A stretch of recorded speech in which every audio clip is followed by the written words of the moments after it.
Thomas crossed in 1637 with 115 souls in 2 small boats, including a young woman named Mary Underwood, both of them in the household of Mr. and Mrs. Richard Carver. Neither Thomas nor Mary came for grand reasons. They came as indentured servants, 4 years of their lives signed away for the price of passage. They landed in Massachusetts owing everything, owning nothing but their names. 4 years done, they were free, masters of their own destiny at last. Thomas and Mary married in 1640 and settled in Watertown on a 6-acre homestall plus a 20-acre lot and a dream. They knew their Bible, even if they hadn't come for it, and they named their firstborn Gershom, a stranger in a strange land.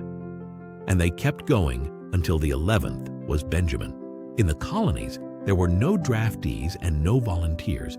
Every man just served, 16 to 60. Thomas lost an eye to a musket that misfired before he was 38 and stayed in the militia anyway. Years later, he petitioned for release at 60, which is exactly how we know for certain he was the same Thomas baptized back in Hardingham on the 6th of May, 1621. The math checks out. He'd been here all along. It was not a gentle country. In King Philip's War in 1675, 2 of Thomas and Mary's sons were killed, William, just 27, and Bartholomew, 30. The colonists lived under constant guard for 50 years. The Flaggs paid for this new world in the oldest currency there is. Their firstborn, Gershom, became a lieutenant. On the 6th of July, 1690, 15 years after King Philip's War, a raiding party swept through and killed 8 people in a field and kidnapped a boy. Gershom's company tracked them to Wheelwright's Pond, and it ended in close, bloody fighting in the trees. They buried 15 men in the forest without markers. 49-year-old Lieutenant Gershom Flagg lies somewhere still beneath those New Hampshire trees. The forest keeps him. 3 sons of Thomas and Mary, 3 given to this country. Life went on the way it does. Gershom's son, Ebenezer, married Elizabeth on Christmas Day, 1700, and right about then, the spelling finally settled into the one we use now.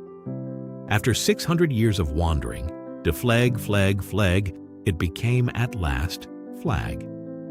Though the older Flagg lingered as late as 1726, old habits, his son Ebenezer went to Harvard at 20 and came home a minister. He walked over to introduce himself to the rival preacher, a flinty Scot named Wilson, who would only stare at him in silence. So Ebenezer just kept coming back, week after week, month after month. Wilson would open the door, Ebenezer would smile, and nothing at all would happen. But by the following spring, Wilson had finally cracked a smile. By the summer, they were friends. Ebenezer became one of the most popular ministers in New England. He performed so many quick license weddings that the locals took to calling them flag marriages. He served his parish for 57 years and preached over 10,000 sermons. He married Lucretia at 35.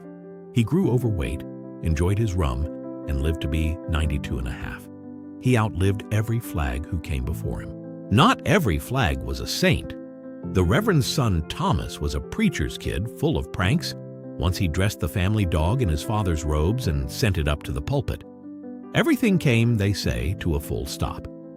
Years later, a gossip columnist named Elizabeth Foss smeared Thomas with a wild tale of coining counterfeit money and running off with his aunt, which, set against the actual facts, was almost certainly nonsense.